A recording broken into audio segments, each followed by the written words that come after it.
ಎಲ್ಲರಿಗೂ ನಮಸ್ಕಾರ. ಎಲ್ಲರೂ ಹೇಗಿದ್ದೀರಿ? ಎಲ್ಲರೂ ಚೆನ್ನಾಗಿದ್ದೀರಾ ಅನ್ಕೊಂಡಿದ್ದೀನಿ. ನಾನು ಕೂಡ ಚೆನ್ನಾಗಿದ್ದೀನಿ. ಯಾರೆಲ್ಲ ಹೊಸದಾಗಿ ನನ್ನ ಚಾನಲನ್ನು ನೋಡ್ತಾ ಇದ್ದೀರಾ ಸಬ್ಸ್ಕ್ರೈಬ್ ಮಾಡ್ಕೊಳ್ಳಿ. ಹಾಗೂ ವಿಡಿಯೋ ಇಷ್ಟ ಆಯಿತು ಅಂತಂದರೆ ಒಂದು ಲೈಕ್ ಮಾಡಿ, ಹಾಗೂ ಶೇರ್ ಮಾಡಿ, ಹಾಗೂ ಕಮೆಂಟ್ ಮಾಡಿ. ಹೇಗೆ ಅನ್ನಿಸ್ತು ಅಂತ ಹೇಳಿ ಕಮೆಂಟಲ್ಲಿ ತಿಳಿಸಿ. ಬನ್ನಿ, ಇವತ್ತಿನ ಲಾಗನ್ನು ಈಗ ಸ್ಟಾರ್ಟ್ ಮಾಡ್ತಾ ಇದ್ದೀನಿ. ಇವಾಗ ಸಂಜೆ 4 ಗಂಟೆ, ಇವಾಗ ಕರೆಕ್ಟಾಗಿ 4 ಗಂಟೆ ಆಯಿತು ಅಂತ ಅಂದರೆ ನಾನು ಡಿನ್ನರ್ಗೆ, ಸಂಜೆಯ ತಿಂಡಿಗೆ ನಾನು ರೆಡಿ ಮಾಡ್ಕೊಂಡು ಬಿಡ್ತೀನಿ. 5:15 ಅಷ್ಟೊತ್ತಿಗೆ ನನ್ನ ತಿಂಡಿ ರೆಡಿ ಆಗಬೇಕು. ಯಾಕಂದರೆ 6 ಗಂಟೆ ಅಷ್ಟೊತ್ತಿಗೆಲ್ಲ ನಾನು ತಿಂಡಿಯನ್ನು ಮುಗಿಸ್ಕೊಂಡ್ಬಿಡ್ತೀನಿ. ಬನ್ನಿ, ಇವತ್ತು ಏನು ಮಾಡ್ತಾ ಇದ್ದೀನಿ ಅಂತ ಹೇಳ್ತೀನಿ ನಿಮಗೆ. ಇವತ್ತು ರೊಟ್ಟಿ ಮಾಡ್ತಾ ಇದ್ದೀನಿ. ರೊಟ್ಟಿನ ಬಹಳಷ್ಟು ಸಲ ತೋರಿಸಿದ್ದೀನಿ. ಅಕ್ಕಿ ರೊಟ್ಟಿ ಮತ್ತು ಜೋಳದ ರೊಟ್ಟಿ ಎಲ್ಲವನ್ನು ಕೂಡ ತೋರಿಸಿದ್ದೀನಿ. ಇವತ್ತು ನಾನು ಇದ್ರದ್ದು ಗೊಜ್ಜನ್ನು ಮಾಡಿ ಅದಕ್ಕೆ ರೊಟ್ಟಿ ಮಾಡ್ತಾ ಇದ್ದೀನಿ. ಬನ್ನಿ, ಇದನ್ನದ್ದು ಗೊಜ್ಜನ್ನು, ಹೀರೆಕಾಯಿ ಗೊಜ್ಜನ್ನು ಯಾವ ರೀತಿ ಮಾಡ್ತೀನಿ ಅಂತ ಹೇಳಿ ನಾನು ತೋರಿಸ್ತೀನಿ. ಅರ್ಧ kg ತಗೊಂಡಿದ್ದೀನಿ ನಾನು. ಅರ್ಧ kg ಅಷ್ಟು ಹೀರೆಕಾಯಿನ ತಗೊಂಡಿದ್ದೀನಿ. ಅಷ್ಟೇ ಅಲ್ಲ, ಹೀರೆಕಾಯಿ ಮೇಲ್ಗಡೆ ಬರುವಂತಹ ಸಿಪ್ಪೆನಲ್ಲೂ ಕೂಡ ಚಟ್ನಿ ಮಾಡೋಣ. ಬನ್ನಿ, ಯಾವ ರೀತಿ ಮಾಡ್ತೀನಿ ಅಂತ ಹೇಳಿ ನಾನು ತೋರಿಸ್ತೀನಿ. ಇವಾಗ ಇದನ್ನು ಹೆಚ್ಚಿಕೊಳ್ತೀನಿ ನಾನು.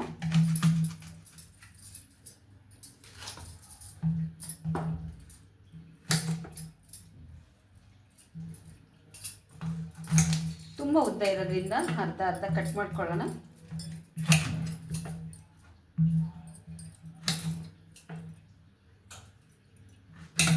ಹೀರೆಕಾಯಿನ ತಗೊಳ್ಬೇಕಾದ್ರೆ ನೋಡಿಕೊಂಡು ತಗೊಳ್ಬೇಕು. ಇದ್ರದ್ದು ಒಂದು ರುಚಿಯನ್ನು ನೋಡಿ ತಗೊಳ್ಬೇಕಾಗತ್ತೆ. ಸ್ವೀಟ್ ಇದ್ರೆ ತಗೊಳ್ಳಿ, ಇಲ್ಲ ಅಂತಂದರೆ ಕಹಿ ಬಂತು ಅಂದರೆ ತಗೊಳ್ಬಾರ್ದು. ಕಹಿ ಇರೋದನ್ನು ಆಡುಗಳು ತಿಂದಿರುವಂತಹ ಗಿಡ ಆಗಿರುತ್ತೆ, ಅದರಿಂದ ತುಂಬ ಕಹಿ ಬರುತ್ತೆ. ಏನು ಮಾಡಬೇಕಂತ ಅಂದರೆ ಇದನ್ನು ಒಂದು ಸ್ವಲ್ಪ ತಗೊಂಡು ತಿಂದು ನೋಡಿ ತಗೊಳ್ಬೇಕು.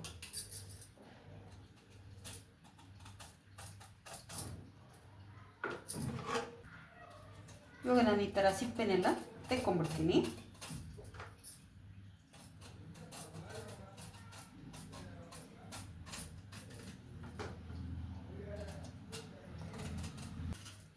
ವಿಟಮಿನ್ ಎ ತುಂಬ ಇರುತ್ತೆ ಈ ಸಿಪ್ಪೆನಲ್ಲಿ. ಅದರಿಂದ ಸಿಪ್ಪೆನ ಯಾವತ್ತೂ ಹೊರಗಡೆಗೆ ಹಾಕಬಾರ್ದು. ಇವಾಗ ಚಿಕ್ಕದಾಗಿ ಹೆಚ್ಚಿಕೊಳ್ಳೋಣ.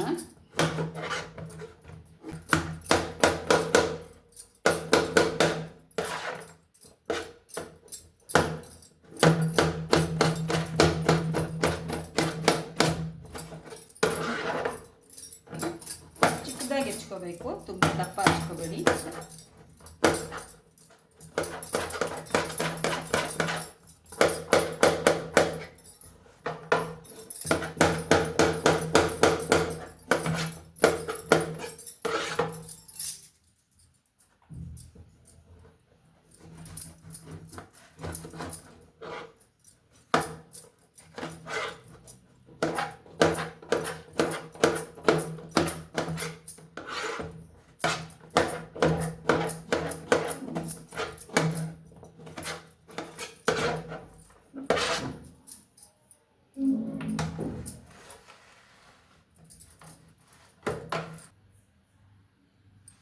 ನೋಡಿ, ಇಷ್ಟು ಚಿಕ್ಕದಾಗಿ ಹೆಚ್ಚಿ ಇಟ್ಕೊಳ್ತಾ ಇದ್ದೀನಿ.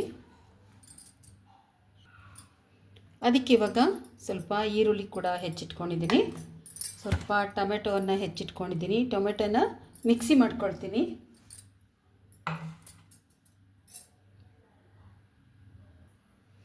ನೋಡಿ, ಮಿಕ್ಸಿ ಜಾರ್ ತೊಗೊಂಡಿದ್ದೀನಿ. ಅದರೊಳಗಡೆಗೆ ಟೊಮೆಟೊನ ಹಾಕ್ಕೊಳ್ತೀನಿ.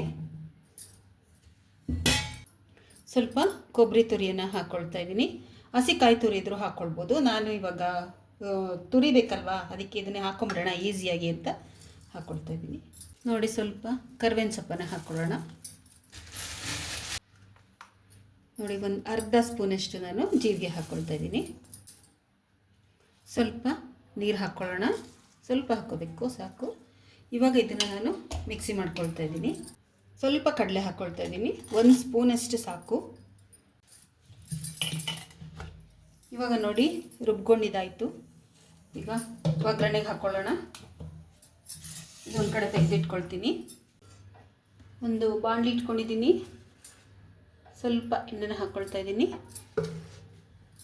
ಸ್ವಲ್ಪ ಜೀರಿಗೆ ಹಾಕ್ಕೊಳ್ಳೋಣ.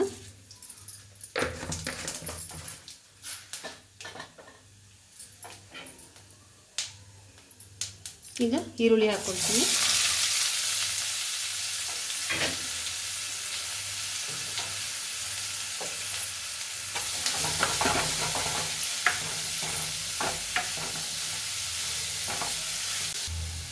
ಇವಾಗ ನಾನು ಈರುಳ್ಳಿ ಮಗ್ತಾ ಇದೆಯಲ್ಲ ಅದರೊಳಗೆ ಸ್ವಲ್ಪ ಖಾರದ ಪುಡಿನ ಹಾಕ್ಕೊಳ್ತೀನಿ. ಈ ಥರ ಹಾಕ್ಕೊಂಡ್ರೆ ಇದೇ ಒಂದು ರೀತಿ ಟೇಸ್ಟಾಗಿರುತ್ತೆ. ಈಗ ರುಬ್ಬಿಟ್ಕೊಂಡಿರೋದನ್ನು ಇದರೊಳಗೆ ಹಾಕ್ಕೊಳ್ತಾ ಇದ್ದೀನಿ.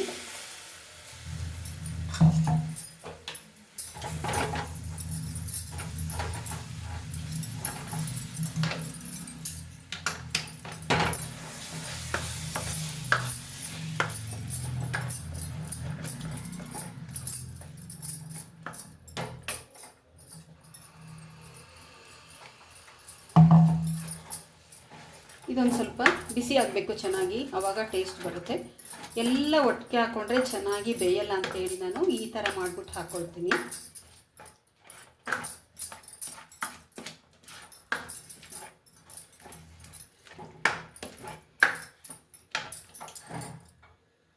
ನೋಡಿ ಮಿಕ್ಸಿ ಜಾರೆಲ್ಲ ತೊಳೆದಿದ್ದೂ ಕೂಡ ಇದಕ್ಕೆ ಹಾಕ್ಕೊಂಡಿದ್ದೀನಿ. ಈಗ ದೊಡ್ಡ ಬಾಣಲಿಯನ್ನು ಇಟ್ಕೊಂಡು ತರಕಾರಿನ ಒಗ್ಗರಣೆಗೆ ಹಾಕ್ಕೊಳ್ತೀನಿ.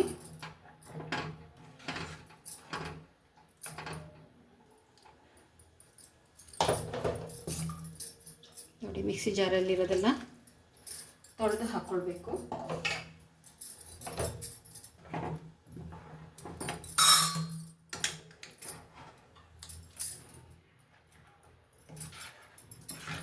ನೋಡಿ ಖಾರ ಎಲ್ಲ ಈ ಥರ ಬೇಯಬೇಕು. ಈ ಥರ ಸಪ್ರೇಟಾಗಿ ಬೆಂದರೆ ಟೇಸ್ಟ್ ಬರುತ್ತೆ ಗೊಜ್ಜು.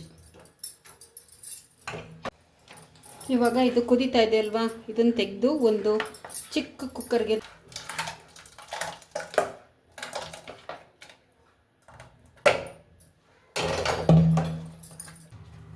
ಇವಾಗ ಸ್ವಲ್ಪ ಎಣ್ಣೆ ಹಾಕ್ಕೊಳ್ಳೋಣ. ಒಗ್ಗರಣೆಗೆ ಸಾಸಿವೆ ಹಾಕ್ಕೊಳ್ತಾ ಇದ್ದೀನಿ.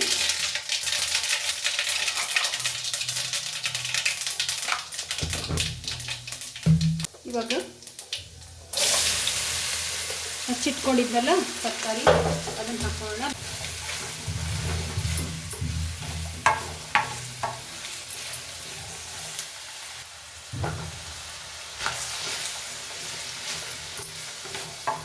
ಚೆನ್ನಾಗಿ ಇದನ್ನು ಹುರ್ಕೋಬೇಕು. ಇದನ್ನು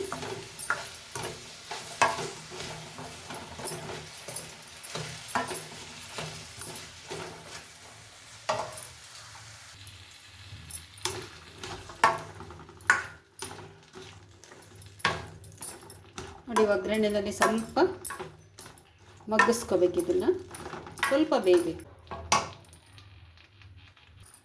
ನೋಡಿ ಒಂದು ಪ್ಲೇಟ್ ಮುಚ್ಕೊಳ್ಳೋಣ. ಇದನ್ನು ಕೂಡ ಇವಾಗ ಇದಕ್ಕೆ ಹಾಕ್ಕೊಳ್ತೀನಿ.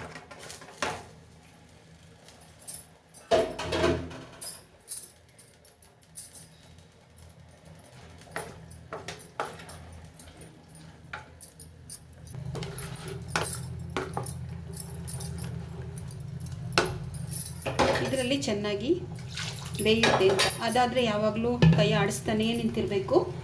ಇದಾದರೆ ಬೆಂದ್ಕೊಂಡ್ಬಿಡುತ್ತೆ ಬೇಗ. ಇದಕ್ಕೊಂದು ಸ್ವಲ್ಪ ಉಪ್ಪು ಕೂಡ ಹಾಕ್ಕೊಳ್ಳೋಣ. ಈಗ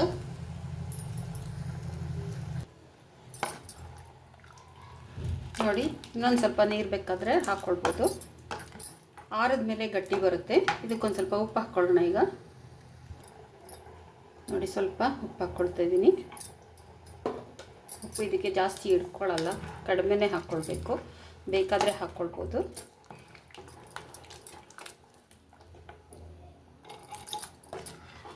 ಇವಾಗ ಚೆನ್ನಾಗಿ ಬೆಂದ್ಕೊಳ್ಳುತ್ತೆ. ಬಾಣಲಿಲಾದರೆ ನಾವು ಹಿಂಗೆ ಮಾಡ್ತಾನೆ ಇರಬೇಕು. ಇದಾದರೆ ಹಿಂಗೆ ಮಾಡೋಂಗಿಲ್ಲ. ಒಂದು 5 ನಿಮಿಷ ಮುಚ್ಚಿಬಿಡ್ತೀನಿ. ಇದನ್ನು ಇನ್ನೊಂದು ಸಲ ಮಿಕ್ಸ್ ಮಾಡ್ತೀನಿ.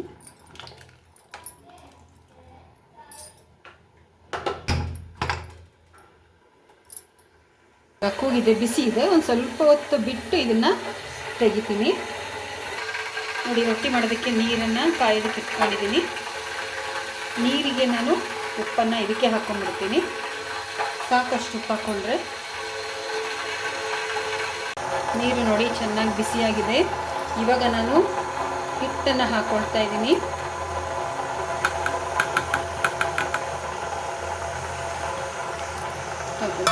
ಹಾಗೂ ಸ್ಟವ್ನ ಕೂಡ ಆಫ್ ಮಾಡ್ಕೊಳ್ತೀನಿ, ಯಾಕಂದರೆ ಇದು ಎಲೆಕ್ಟ್ರಿಕ್ ಆಗಿರೋದ್ರಿಂದ ಬೇಗನೆ ಆಫ್ ಮಾಡ್ಕೊಳ್ತೀನಿ. ಅದರಲ್ಲಿ ಇರೋವಂಥ ಕಾವೇ ಸಾಕು. ಇವಾಗ ನಾನೇನು ಮಾಡ್ತೀನಿ ಅಂದರೆ 1-2 ನಿಮಿಷ ಬಿಟ್ಟು ಇದನ್ನು ಮುದ್ದೆ ತೊಳ್ಸ್ಕೊಳ್ತೀವಲ್ಲ ಆ ಥರ ತೊಳ್ಸ್ಕೊಳ್ತೀನಿ. ನೋಡಿ ಈ ಥರ ತೊಳ್ಸ್ಕೊಳ್ತೀನಿ. ಈ ಥರ ಮಾಡಿ ನಾವು ರೊಟ್ಟಿಯನ್ನು ಮಾಡಿದ್ರೆ ಪುಟ್ಟ ಮಗುವಿಂದ ಹಿಡಿದು 90 ವರ್ಷ ಆಗಿರೋವಂಥವ್ರಿಗೂ ಕೂಡ ನಾವು ರೊಟ್ಟಿಯನ್ನು ಆರಾಮಾಗಿ ಕೊಡ್ಬೋದು. ಜೀರ್ಣಕ್ರಿಯೆ ಆಗಲ್ಲ ರೊಟ್ಟಿ ಕೊಟ್ಟರೆ ಅಂತ ಹೇಳೋಂಗೆ ಇಲ್ಲ. ಸಾಕು. ಇವಾಗ ಇದನ್ನು ಕೆಳಗಡೆ ಕಿತ್ಕೊಂಡ್ಬಿಡ್ತೀನಿ. ನೋಡಿ ಒಂದು ಅಗಲ ಇರುವಂತಹ ಬೇಸಿನ್ಗೆ ಇದನ್ನು ಹಾಕ್ಕೊಂಡಿದ್ದೀನಿ. ಸ್ವಲ್ಪ ಹೊತ್ತು ಬಿಡಬೇಕು. ಇದನ್ನು ಒಂದು 5 ನಿಮಿಷ ಬಿಟ್ಟರೆ ಹೊಂದ್ಕೊಳ್ಳುತ್ತೆ. ಆಮೇಲಿಂದ ರೊಟ್ಟಿಗೆ ರೆಡಿ ಮಾಡ್ಕೊಳ್ಬೇಕು.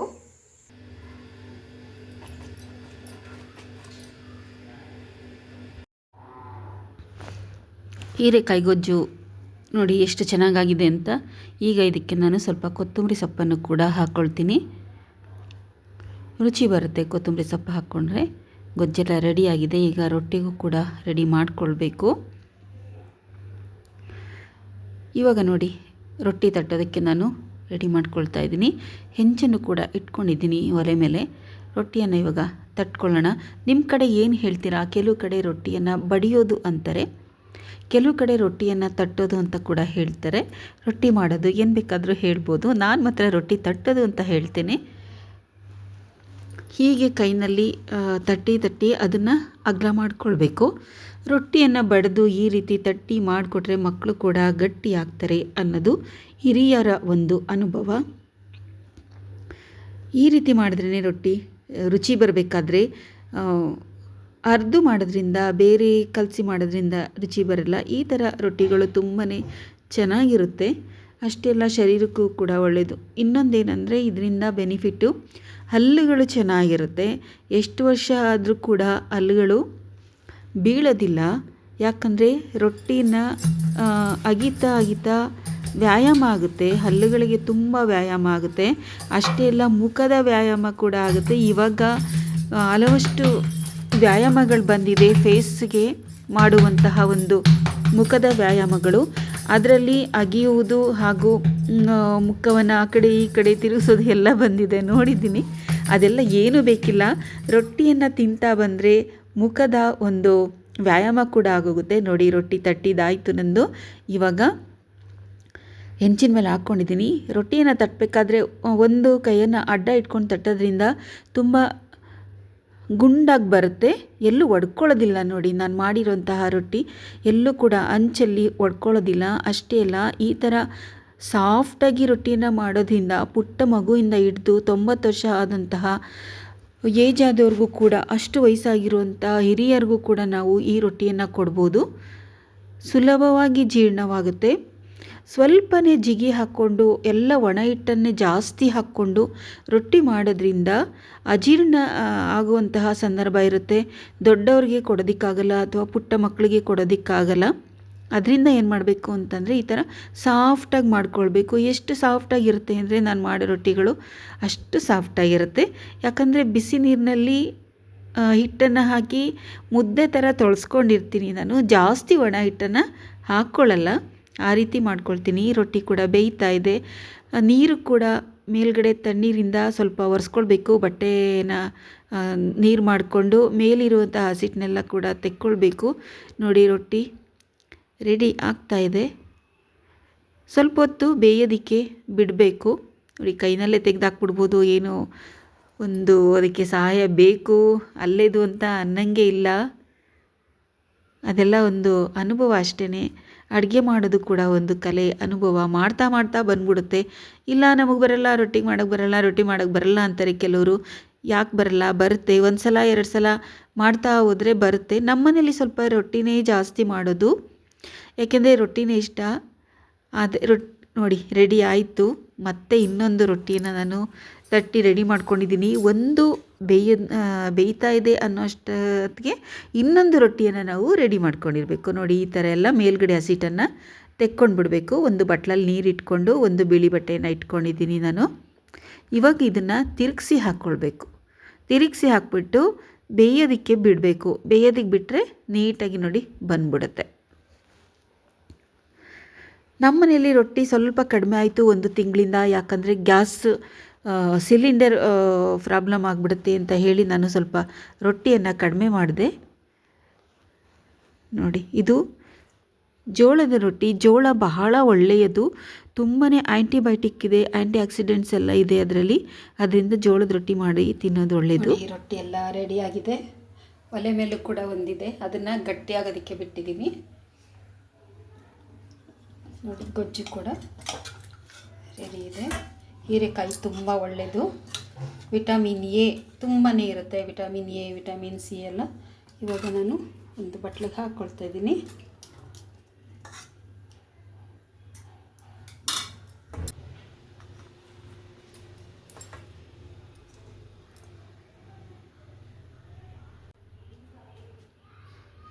ನೋಡಿ ಸ್ವಲ್ಪ ತುಪ್ಪ ಕೂಡ ಹಾಕ್ಕೊಳ್ತಾ ಇದ್ದೀನಿ. ಇದು ನಮ್ಮ ಮನೆಯಲ್ಲಿ ಅಭ್ಯಾಸ. ಇದು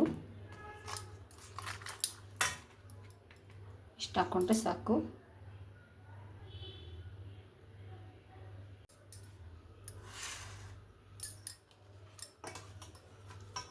ಎಷ್ಟು ಸಾಫ್ಟಾಗಿದೆ ನೋಡಿ, ಅಷ್ಟು ಸಾಫ್ಟಾಗಿದೆ. ನಾನು ಹೇಳಿದ್ನಲ್ಲ, ಪುಟ್ಟ ಮಗುವಿಂದ ಹಿಡಿದು ದೊಡ್ಡವರವ್ರಿಗೂ ಕೂಡ, ತುಂಬ ಏಜ್ ಆಗಿರೋರಿಗೂ ಕೂಡ ಈ ರೊಟ್ಟಿಯನ್ನು ಕೊಡ್ಬೋದು.